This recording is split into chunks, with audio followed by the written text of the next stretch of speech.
Captain Tejo wiped the sweat from his forehead as he stared at the warning lights flashing across his control panel. Red lights meant trouble, and right now his ship looked like a festival of bad news. The Soul's Pride groaned around him, metal creaking under stress as another system failed. Captain Hyperdrive Core is losing containment. The ship's AI announced in a voice that sounded exactly like his sister Nari. He had programmed it that way years ago, back when hearing her voice brought comfort instead of pain. Oh, it just reminded him of everything he had lost. "How long do we have?" Tejo asked, though he already knew the answer would not be good. 17 minutes until complete failure. Emergency protocols recommend immediate evacuation. Tejo laughed bitterly. Evacuate to where? They were floating in the middle of the asteroid belt, 3 days from the nearest station. His escape? Pod had enough life support for maybe 6 hours. It's not exactly a winning situation. He looked out through the viewport at the floating rocks around them. Some were small as houses, others big as cities. All of them were cold, dead, and completely useless to him right now. The Soul's Pride had been his home for 5 years, ever since the pirate raid that killed his crew. It was dying around him, and he was going to die with it. 14 minutes until core breach, Nari's voice said calmly. Te-Ho closed his eyes and thought about his sister. She had been the engineer on his first ship, back when he still believed the galaxy was full of wonder and adventure. He learned that most of it was just empty space, and people trying to kill you for whatever you had. A soft thump against the hull made him open his eyes. Then another. It'd be debris from the asteroids. But the impacts had a pattern, like someone knocking on a door. "Nari, are you detecting anything out there?" Small object attached to hull section 7. Mass, approximately 50 kilograms. No match for known debris patterns. 50 kilograms was not much, but it was something. Tejo pulled up the external cameras and switched to hull section 7. At first he saw nothing but the usual scratches and scorch marks from years of space travel. Then something moved. It was tiny, no bigger than his thumb, but it was definitely moving with purpose. The shape was roughly humanoid, but with what looked like wings folded against its back. It carried tools that seemed far too advanced for something so small. "What in the name of—" Tejo muttered, leaning closer to the screen. The tiny figure was working on his hull, doing something to the external power couplings. Sparks flew from tools that bent and twisted in ways that hurt to look at. The creature moved with absolute confidence, like it knew exactly what it was doing. 10 minutes until core breach, Nari announced. Tejo watched the small being work. It had opened a panel he did not even know existed and was doing something to the wiring inside. The warning lights on his control panel started changing. Going out, but changing from red to yellow to colors he did not recognize. "Nari, what is happening to our systems?" "Unknown. External modifications are being made to primary power grid. Modifications appear to be improving efficiency by factors I cannot calculate." The creature finished with the first panel and moved to another. Its movements were quick and precise, like watching a master craftsman work. But this craftsman was the size of a toy and was somehow fixing his ship from the outside while floating. "In space, core breach in 7 minutes, Nari said, but her voice sounded different now. Less certain, Te-Ho made a decision that would change his life forever. He grabbed his emergency suit and headed for the airlock. If this tiny being was trying to help him, the least he could do was not let it work alone. The airlock cycled, and he stepped out onto the hull. The creature was 3 meters away, still working. Up close, he could see more details. It was definitely female, with delicate features and skin that seemed to shimmer like oil on water. Her wings were not wings at all, but some kind of energy field that let her move in zero gravity. She looked up at him with eyes that were far too large for her face. They were completely black, like looking into deep space, but somehow warm. She made a sound that might have been speech, but he could not understand it. "I don't know what you are," Tejo said, knowing she probably could not understand him either, "but thank you." She tilted her head and made more sounds. Then she pointed at his ship and made a gesture that clearly meant broken. At herself and made another gesture that meant fix. "Core breach in 4 minutes, Nari announced through his suit radio. The tiny being seemed to hear this and worked faster. She moved to the main power coupling and began doing something that made Taeho's eyes water. The tools in her hands were bending reality itself, reaching into spaces that should not exist. 3 minutes until core breach. Wait, core temperature is dropping. This is not possible. The creature looked at Taeho and made a sound that was definitely laughter. She held up one tiny hand and showed him a component that glowed with inner light. Then she pointed at his ship's engine section and made a gesture that meant all better. Breach has been averted, Nari announced, and for the first time in years, she sounded surprised. Hyperdrive is not only stable, it is operating at 130% efficiency. This should not be possible with our technology.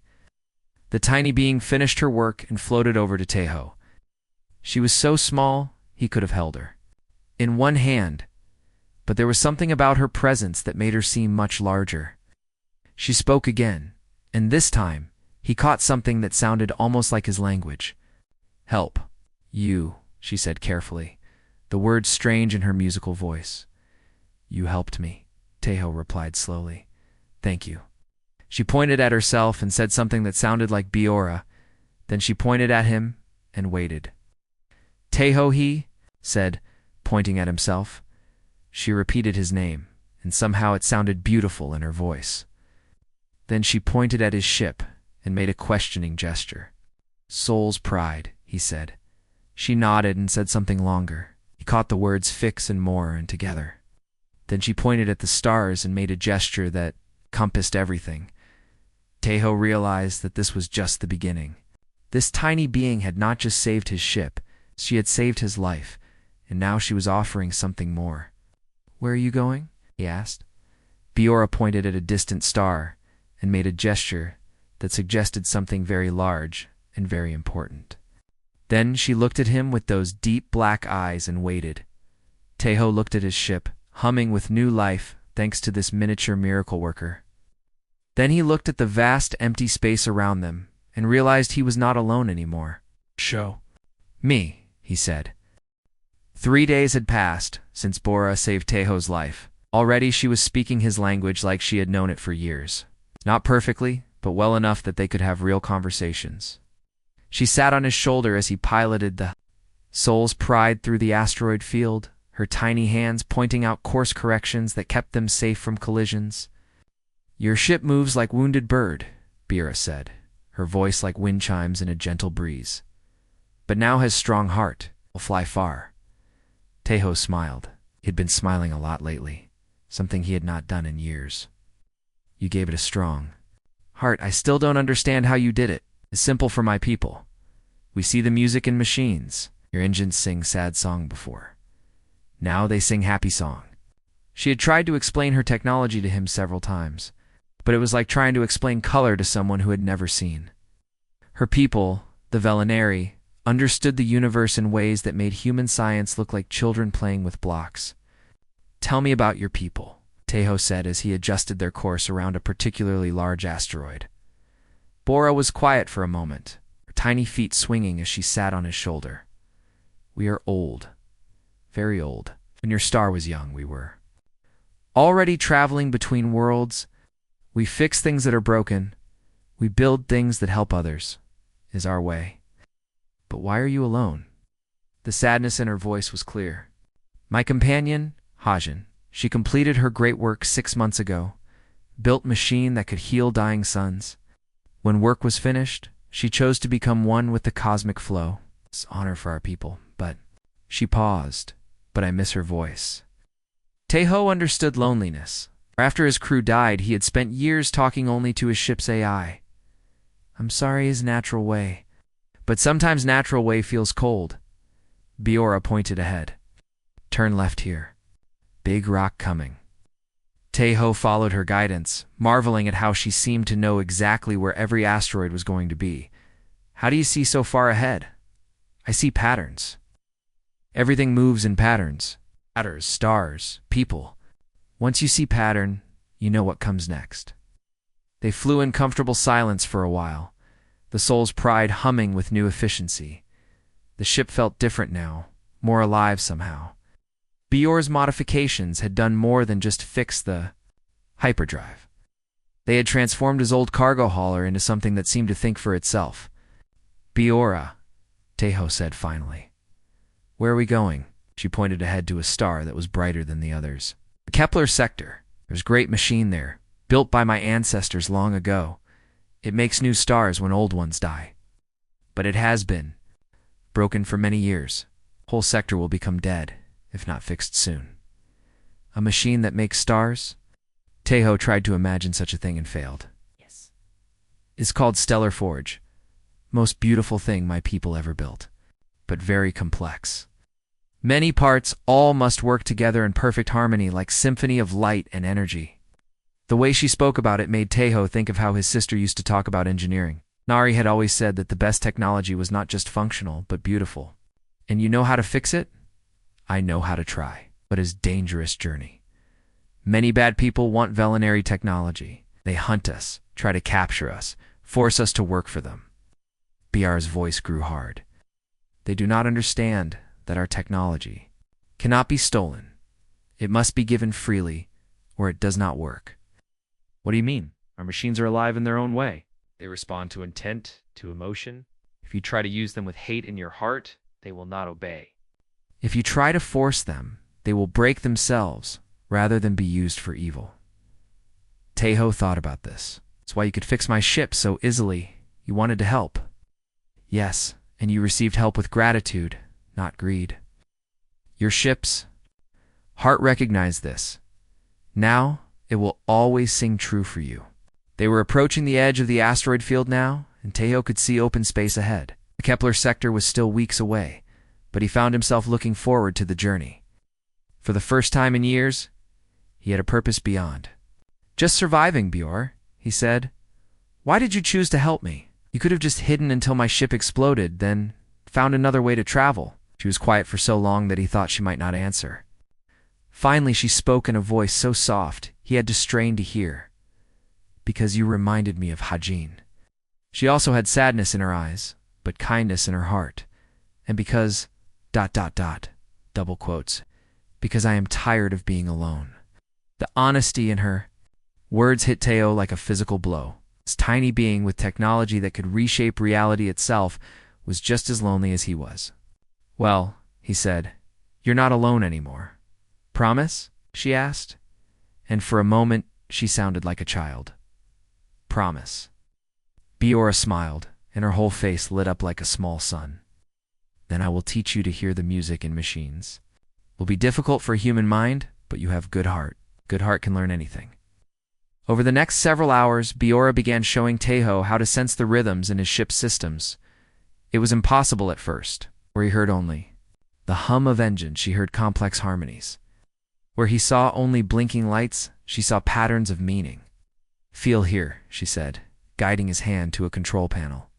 "Engine is happy today, sings strong song, but tomorrow, small maintenance needed. Can you hear?" Tejo closed his eyes and tried to feel what she was describing.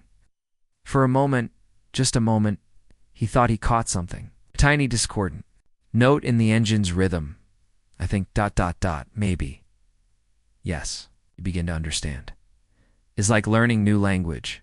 Soon you will hear all the songs your ship wants to sing." As they flew toward the Kepler sector, Tejo realized that Biora was not just teaching him about technology. She was teaching him to see the universe the way her people did. Not as empty space filled with dead matter, but as a living system, where everything was connected. "The Stellar Forge," he said. "It's not just a machine, is it?" "No, is gift. My people built it not for ourselves, but for all life in galaxy. When stars die, new life cannot begin. But when Forge makes new stars, new worlds are born, new chances for life to grow and learn and become beautiful. And if we can't fix it..." Bior's expression grew serious. "Then Kepler sector dies. And after that, other sectors. Death spreads like disease until galaxy grows cold and empty." Tejo felt the weight of responsibility settle on his shoulders. This was bigger than saving his ship. It's bigger than his own life. "Then we'd better not fail." "No," Biora agreed. "We must not fail. Too much depends on us now." As if summoned by their conversation, the soul's pride's proximity alarms began to sound. 3 ships had appeared on their sensors, closing fast. Military configuration, Nari announced. Hegemony vessels. They are hailing us. Teho and Bora looked at each other. Their peaceful journey was about to become much more complicated. The 3 hegemony ships moved in perfect formation, their dark hulls bristling with weapons.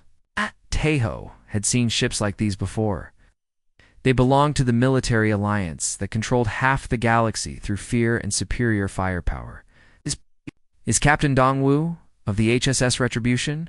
A harsh voice crackled over the radio. You are carrying illegal alien technology. Prepare to be boarded. Biora had hidden herself in Teo's jacket pocket the moment the ships appeared. She poked her tiny head out, her black eyes wide with fear. They hunt my people, she whispered. Take us to labs. Make us build weapons. Many of my kind have disappeared. Teho felt anger rise in his chest. Not today. He opened the communication channel. This is Captain Teho of the Soul's Pride. I'm carrying legal cargo only. Have no authority to board my ship. We detected energy signatures consistent with Velinary technology, Dongwu replied. Stand down, or we will disable your ship. Your sensors are wrong, Teho said, trying to keep his voice steady. I'm just a cargo hauler. Our sensors are. Never wrong. You have 30 seconds to comply. Biora climbed out of his pocket and onto his shoulder. Teho, I can help your ship fight, but you must trust me completely. What do you need me to do? Put your hands on the control panel. Think about protecting what you love. The ship will hear your heart and respond. Teho placed his hands on the controls, thought about Buwara, about his sister Nari, about all the innocent people who would die if the stellar forge was not repaired. The ship seemed to pulse under his touch, like a living thing awakening. Time's up, Dongwu announced. All ships, open fire. The first volley of plasma bolts lit up space around them. But something impossible happened.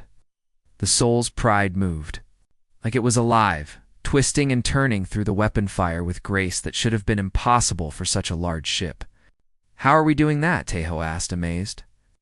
Ship remembers how to dance, Biora said. Your people built her to carry cargo, but she dreams of flying free. Now she can. The hegemony ships tried to adjust their targeting. But the Soul's Pride was no longer where their computers said it should be. It phased through solid matter, appeared behind them, then vanished again before they could react. Impossible, Dongwu snarled over the radio. No cargo ship can move like that. Ship is not cargo ship anymore, Bora told Teho. Give. Something new. Something that has never existed before. She guided his hands to different controls. Feel the rhythm. Ship wants to sing war song now. Let her. Teho felt the ship's systems respond to his touch. Weapons he had never known existed. Powered up. Not brutal human weapons, but something more elegant. Beams of light that could cut through any armor, shields that bent space itself. The Soul's Pride struck back. Its new weapons carved through the hegemony ship's defenses like they were made of paper. But instead of destroying them, the beams disabled their weapons and engines, leaving them drifting helplessly. This is impossible, Dongwu shouted. Oh, what kind of ship are you flying? The kind that protects innocent people, Teho replied. Tell your superiors that the Velinary are under my protection now. You're making a mistake, cargo hauler. The hegemony does not forget. Neither do I, Teho said, and cut the communication. As they left the disabled ships behind, Biora sat quietly on his shoulder. You fought well, she said finally. But now they know about us. Others will come. Let them come, Teho said. We'll be ready. Over the following days, Biora continued teaching him about the ship's new capabilities. The Soul's Pride was no longer just a cargo hauler. It was a fusion of human engineering and Velinary technology, something that had never existed before. People are good at making things that work, Biora explained as they practiced maneuvering exercises. My people are good at making things that live. Together, we make something beautiful. She showed him how to feel the ship's moods, how to coax. Better performance from systems that seemed to have their own personalities. The hyperdrive sang when it was happy. The weapons hummed when they were ready. The shields whispered when they detected threats. It's like the ship is alive, Tejo said during one of their lessons. In a way, she is. Your sister's voice lives. In the computer, your memories live in the walls. My people's songs live in the engines. All together, they make something that thinks and feels. The mention of Nari made Tejo pause. You know about my sister? Ship told me. She was a good engineer. Would be proud of what you have become. They were interrupted by proximity alarms. Another ship was approaching, but this one was different. It was small, elegant, and moving with the same fluid grace as the soul's pride. Velinary ship, Bora said, her voice filled with excitement. Maybe friend? The ship matched their course, and a familiar voice spoke over the radio. Biora, little sister. Is that you making all this noise across the galaxy? Minho? Bora practically glowed with joy. You came looking for me. The whole fleet is talking. About the human who fought 3 hegemony ships and won, had to see for myself. The voice paused. Permission to come aboard? Minutes later, another Velinary materialized on the bridge. Minho was slightly taller than Biora, with silver hair and eyes that held the wisdom of centuries. He looked at Tejo with curiosity. So you are the human who has learned to sing with machines, Minho said. Impressive. Most of your kind only. Know how to shout at technology. Biora taught me, Tejo said. And you were a good student, but there is more you must learn. The stellar forge will not be easy to repair. It has been broken for 300 years. Many have tried to fix it. All have failed. What makes it so difficult? Tejo asked. Minho's expression grew serious. It is not just broken. It is being actively destroyed. Scavengers strip it for parts. They sell Velinary technology to anyone with enough credits. Do not understand that our machines die when used for wrong purposes. How many scavengers? Hundreds? Of ships? Maybe thousands. They have built entire city around the forge. Call it Haven's End. Is place where law does not reach. Biora looked worried. Can we get through so many enemies? It's not by fighting, Minho said, but maybe by thinking. Your human friend has shown creativity. Perhaps he can find a way where others have failed. Tejo studied the tactical display that Minho projected. Haven's End was a massive space station built around the stellar forge like a parasite on a dying host. Hundreds of ships came and went, carrying stolen technology to buyers across the galaxy. We need to get inside without being detected, Tejo said. We need to repair the forge before they can stop us. Forge is size of small moon, Minho pointed out. Repairs will take days, maybe weeks. How do we hide for so long? Tejo smiled. We don't hide. We give them something else to worry about. He outlined his plan. It was risky, maybe crazy, but it might work. They would need to split up, create diversions, and time everything perfectly. Interesting, Minho said, when Tejo finished. Dangerous, but interesting. You think like warrior and engineer at the same time? Think like someone who has something worth protecting? Tejo said, glancing at Biora. She smiled up at him. Then, we go to Haven's End. Together. As they changed course toward the Kepler sector, Tejo felt the weight of responsibility on his shoulders. They were not just trying to repair a machine. They were trying to save an entire region of space from slowly dying. But for the first time in years, he was not facing the darkness alone. The stellar forge appeared on their screens like a broken jewel floating in space. Tejo had expected something impressive, but nothing had prepared him for this. The structure was larger than most moons, its crystalline surfaces reflecting the light of 12 nearby stars. Even damaged and partially dismantled, it was the most beautiful thing he had ever seen. My ancestors built this 5,000 years ago, Biora whispered, her voice full of awe and sadness. It was meant to be a gift to the galaxy, a way to ensure that life would never end, that new stars would always be born to replace the old. It's incredible, Tejo said, though the word felt too small for what he was seeing, but the beauty was marred by the ugly reality of what surrounded it. Haven's End sprawled across the forge's surface like a disease. Scavenger ships came and went constantly, carrying away pieces of technology that had taken centuries to create. Crude mining equipment had been bolted to the forge's delicate structures, and massive chunks of the outer shell had been torn away completely. "Look what they have done," Minho said, his voice heavy with grief. "They strip away the harmonic resonators, the quantum matrix cores, the stellar ignition chambers. They do not understand that each piece is part of a greater whole." "Can it still be repaired?" Taeho asked. "Perhaps. But first we must stop them from taking more. And the damage they have already done." Ba shook her head. "It will take both of us working together, using techniques that have never been tried before." As they approached the outer edge of the scavenger fleet, Taeho activated the Soul's Pride's new stealth systems. The ship seemed to fade from existence, becoming invisible to sensors and the naked eye alike. They drifted past patrol ships and mining vessels, getting closer to their target. There, Minho pointed to a section of the forge that was still relatively intact, the central core chamber. "If we can reach it and begin repairs from there, we might be able to restore basic function." They found a hidden docking bay that the scavengers had not discovered yet. As they landed, Taeho got his first close look at Velinary architecture. The walls seemed to flow like liquid metal, and strange symbols pulsed with soft light. Everything was designed with a beauty that human engineering rarely achieved. "Your people built things to last," he observed. "We built things to sing," Biora corrected. "Beauty's not decoration for us. It is function. When something is truly beautiful, it works better." They made their way through corridors that had been dark for centuries. Biora and Minho moved with confidence, their hands trailing along the walls as if they could feel the forge's pain.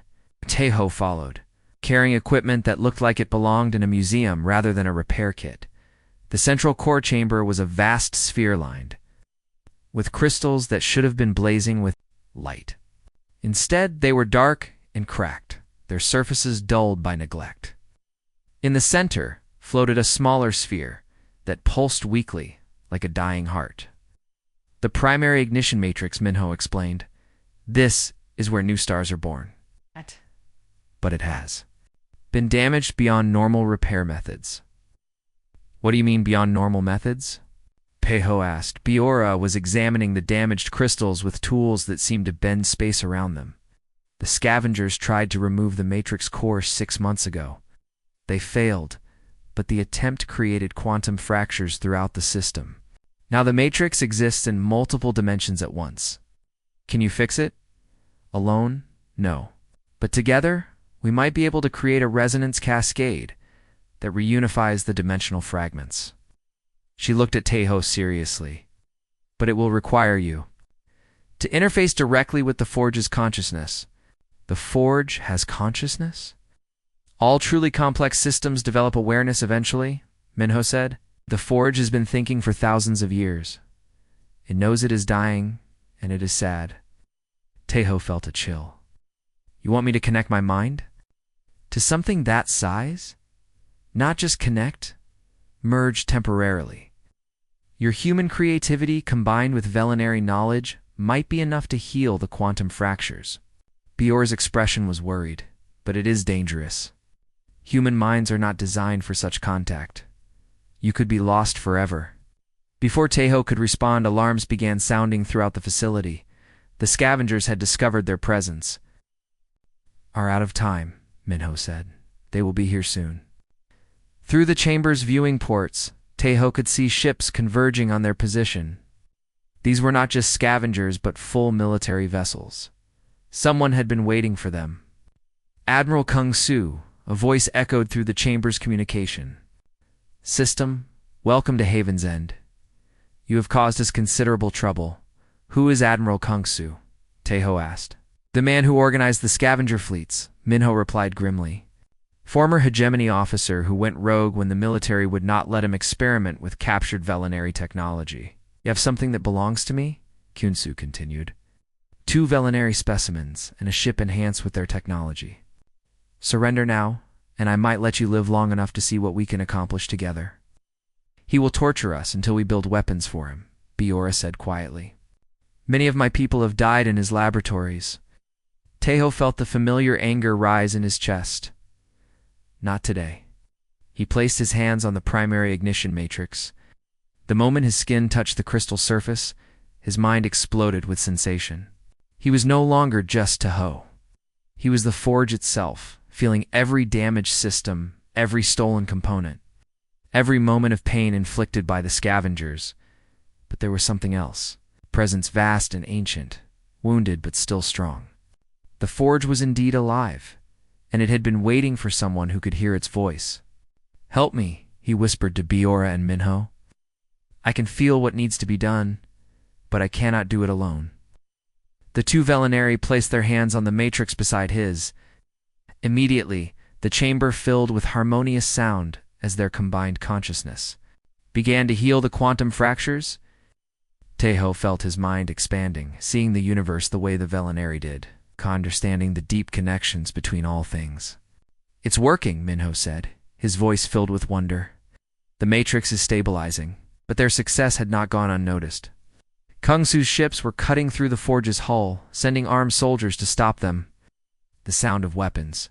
Fire echoed through the corridors outside. "Keep working," Tahoe said, his voice strange and distant.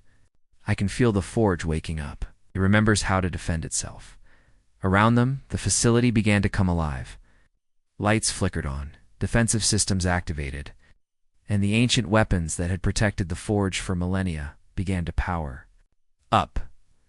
The scavenger ships found themselves facing technology they could not understand or counter. Impossible. Kyung's voice crackled with rage. "This facility has been dead for centuries." "Not dead," Tahoe said, his consciousness now spread throughout the forge's vast network, just sleeping, and now it's time to wake up. The primary ignition matrix blazed with light as the quantum fractures healed, and for the first time in 300 years the stellar forge was ready to create new stars. At first it had to deal with the parasites that had been feeding on its body. "Hold on," Tahoe told his companions. "This is going to be interesting." The forge began to move, its massive bulk shifting in ways that defied physics. It was no longer just a machine. It was a living thing, angry at those who had hurt it, and ready to fight back. The battle for the stellar forge was about to begin. The stellar forge awakened, like a giant stretching after a long sleep. Tahoe felt every sensor coming online, every weapon system powering up, every defensive grid activating. Through the forge's vast consciousness, he could see Admiral Kyungsu's fleet surrounding them like angry wasps around a disturbed hive.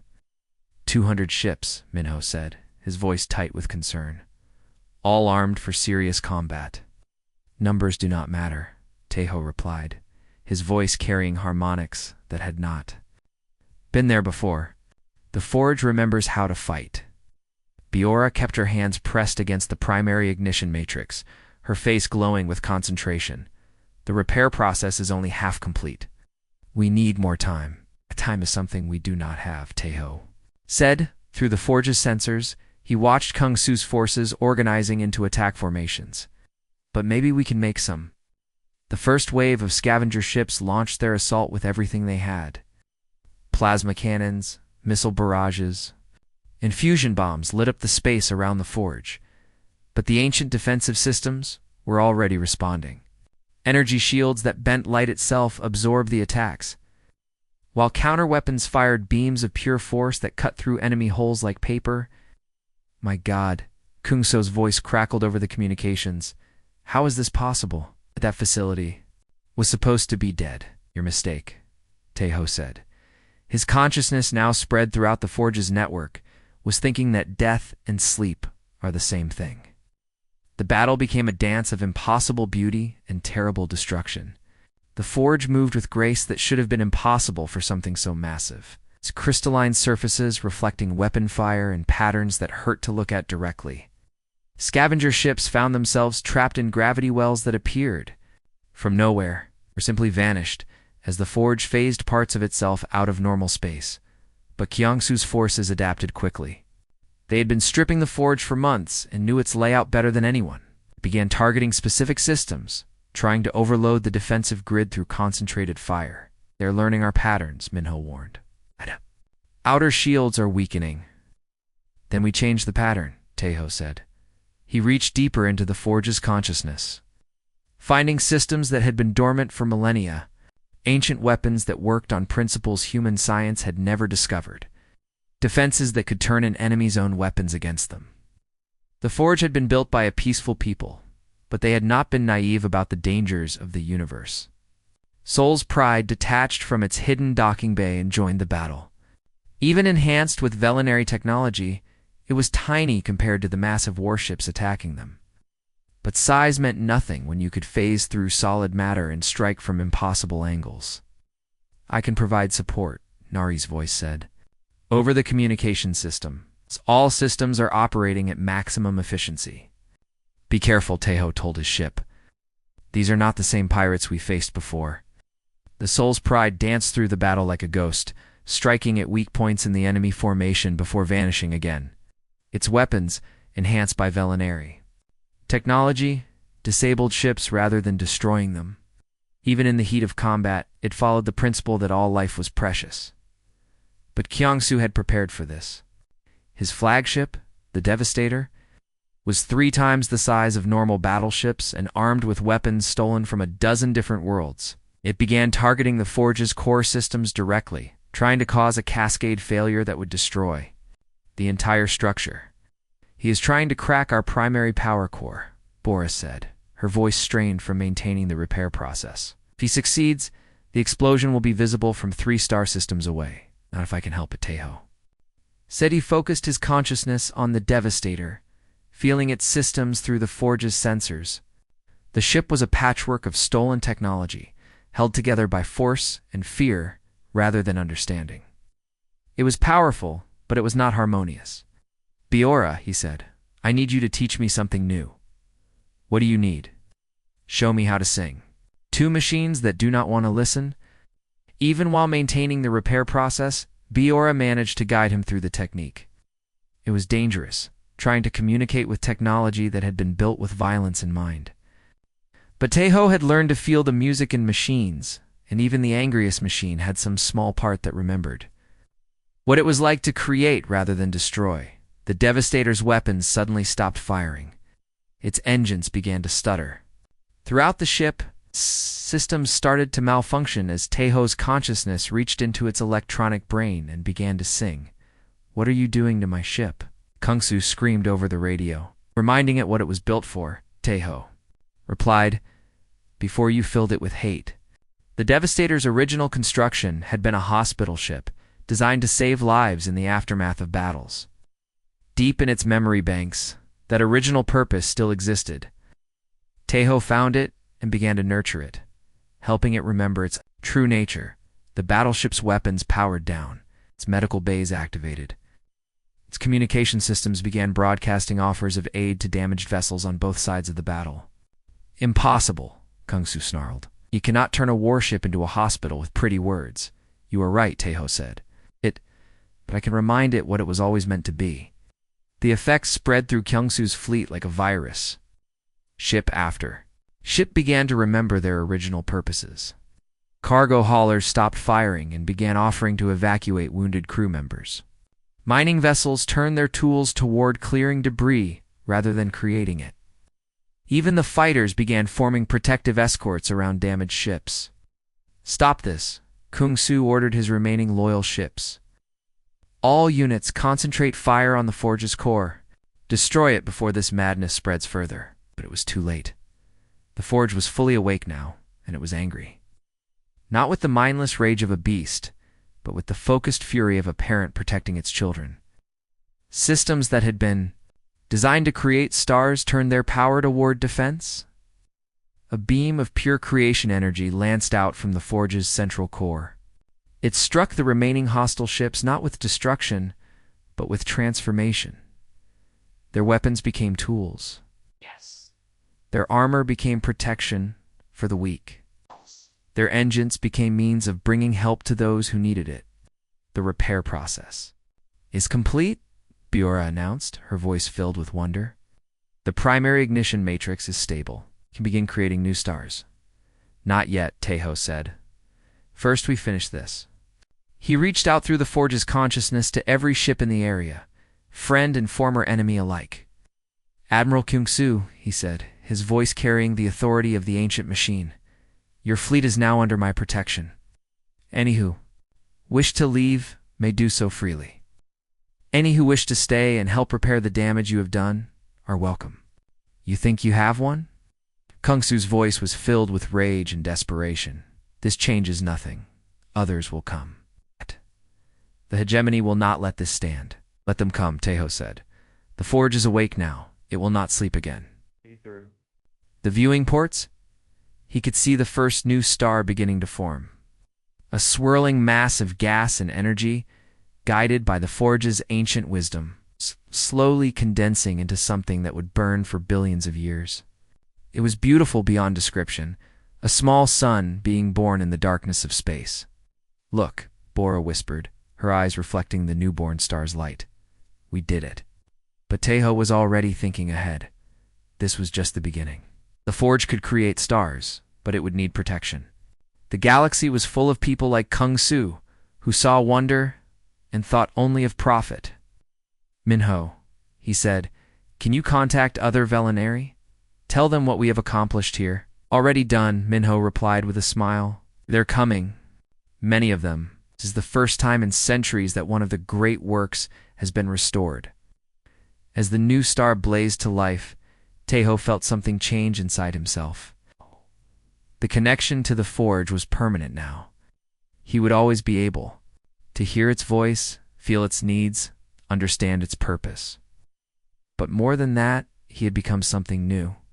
Not fully human, not fully Velinari, but something that bridged both worlds. "What happens now?" he asked Bora. She smiled up at him, her tiny hand touching his cheek. "Now we build something that has never existed before, a place where humans and Velinari can work together. The old knowledge and new creativity can create wonders." The battle was over. The real work was just beginning. 3 months had passed since the battle at the Stellar Forge. The new star burned bright and steady, its light warming the faces of the thousands of beings who had come to witness what many called the greatest achievement in galactic history. The forge itself had been transformed from a damaged relic into a living symbol of hope. Tay-Ho stood on the observation deck of the newly constructed embassy station. Watching ships arrive from across the galaxy, humans, Velinari, and dozens of other species had come to see the place where old enemies had become friends, where ancient wisdom had merged with new ideas to create something beautiful. "You look thoughtful," Biora said, appearing at his elbow. She had grown slightly over the past months, though she was still small enough to sit comfortably on his shoulder. Minho had explained that Velinari grew when they formed deep emotional bonds, becoming more substantial as their connections to others strengthened. "I'm thinking about how much has changed," Teho replied. 3 months ago, I was just a cargo hauler waiting to die in an asteroid field. Now, ... Now you are the guardian of the forge," Biora finished with a smile. "The first human to be bonded with a Velinari great work. My people speak of you in legends already." Through the station's windows, they could see the forge's massive bulk. Rotating slowly around the new star, work crews moved constantly across its surface, repairing damage and adding new sections. What had once been a target for scavengers was now the heart of a growing community. "The hegemony delegation is requesting another meeting," Nari's voice announced over the station's communication system. "They seem quite insistent." "Let them wait," Teho said. They had their chance to be reasonable.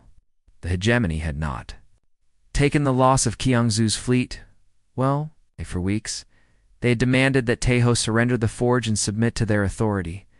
When he refused, they had threatened war. But their threats had lost power when other species began to rally around the forge. "The Centauri Republic has officially recognized our sovereignty," Minho reported, joining them on the observation deck. "That makes 37 governments that have granted us diplomatic status, and the others still considering?" But the demonstration yesterday may have convinced them. Yesterday, the forge had created its second star. This one was smaller than the first, designed to provide warmth and light to a solar system where the original sun had begun to die. Billions of lives had been saved in a single day, and the galaxy had taken notice. "My people are arriving in greater numbers each day," Minho continued. "Many who had hidden for centuries are coming out of the shadows. They want to be part of what we are building here. And the humans, even more eager. Your species has such curiosity, such willingness to learn. We have never encountered anything like it. Through the station's corridors, the evidence of this cooperation was everywhere. Human engineers worked alongside veterinary technicians, sharing knowledge and techniques. The combination of human creativity and veterinary wisdom was producing innovations that neither species could have achieved alone. "There is something I must tell you," Bora said quietly. "My people have offered me a great honor. They want me to become the speaker for the Forge, the one who represents our interests to the galaxy." "That's wonderful," Tejo said, though.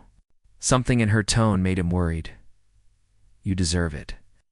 But if I accept, I would have to leave." The speaker travels constantly, visiting other worlds, negotiating treaties, maintaining the ancient alliances. I would be gone for years at a time. Tejo felt something cold settle in his stomach. "What are you going to tell them?" Biora looked up at him with those deep black eyes that had become so familiar. "That depends on you, on me. 3 months ago, you saved my life, not just from death, but from loneliness. You gave me purpose, friendship, and something I had never expected to find."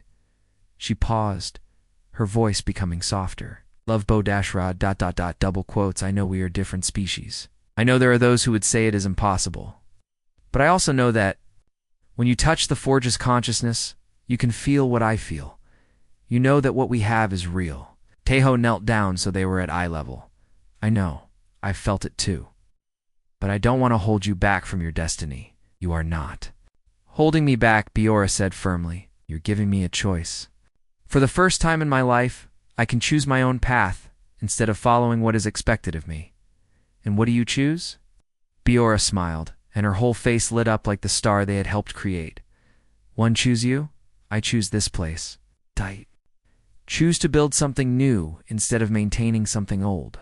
She reached into a small pouch at her side and pulled out a crystal that pulsed with inner light. "This is a heartstone. In my culture, it represents the binding of two souls who choose to face the universe together. If you accept it, we become partners in the deepest sense. Where you go, I go. Where you lead, I follow. And where I fall, you fall," Tejo said. Recognizing the ancient words from the veterinary ceremonies he had learned about, "Only if you choose to fall," Biora replied. "But I think you are the kind of person who chooses to fly." Tejo took the heartstone, feeling its warmth spread through his fingers. The moment he touched it, he felt Biora's presence in his mind, not as an intrusion, but as a completion. They were still two separate beings, but now they were connected in ways that transcended physical limitations. "So," he said, "what do we do now?" "Now we build our future," Biora said. "Together." The ceremony that followed was unlike anything the galaxy had ever seen. Representatives from dozens of species attended as Boyer and Tejo formalized their bond according to both human and veterinary traditions.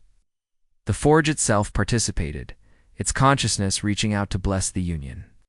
With harmonics that could be felt across the entire solar system.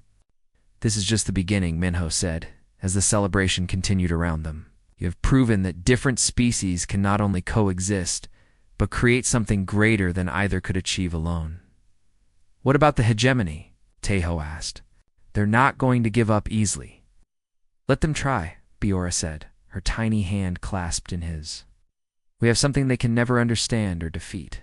"What's that?" "Hope, and the will to protect what we love." As the new star blazed overhead, casting its light on the growing community around the Forge, Tejo realized that his journey was far from over. There would be more challenges, more threats, more difficult choices ahead. But he would not face them alone. The soul's pride had been transformed into a mobile embassy, carrying messages of cooperation and hope to worlds across the galaxy. Other ships, both human and veterinary, had joined them in what was becoming known as the Harmony Fleet. They were no longer just individuals fighting for survival, but part of something larger. "The Andromeda Coalition has requested our assistance," Nari announced. "Their primary star is entering its final phase. They need a new one created within 6 months." "Then we go to Andromeda," Tejo said. The forge can be moved if necessary. Will be dangerous, Minho warned. Andromeda is outside hegemony space, but there are other threats there. Pirates, Rogue is, species that do not welcome outsiders. And we'll show them what we've learned here, Biora said. That cooperation is stronger than conflict, that creation is more powerful than destruction, as they prepared for their next mission. Tejo thought about the words Biora had spoken during their bonding ceremony. Where you lead, I'll be. But he had realized something important. He was no longer leading alone. They were leading together, human and Velinary, toward a future that neither species could have imagined. The galaxy was vast and full of dangers, but it was also full of possibilities. And for the first time in his life, Tejo was not afraid of what lay ahead. He had found his purpose, his partner, and his place in the universe. The stars were calling, and he was ready to answer. Together,